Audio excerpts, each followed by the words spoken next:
How to turn off story notifications on Instagram. Now that's what I'm going to show you guys in this very quick video.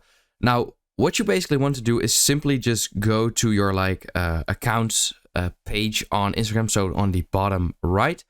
Then simply click on the top right on these three lines over there and open up your settings.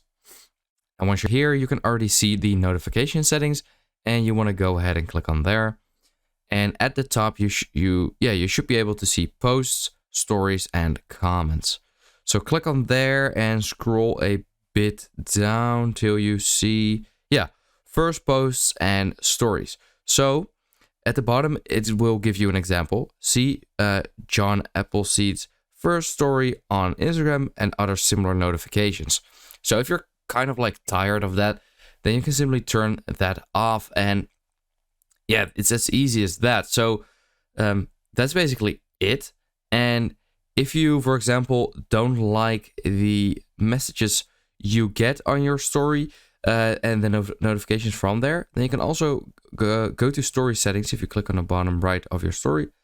And you can, for example, just where it says replying, turn that completely off. Then nobody can reply to your story anymore, so you won't get any notifications or messages from your story anymore either. But that's completely up to you. So I hope this quick video helped you out, and I will see you next time. Have a good day, everyone.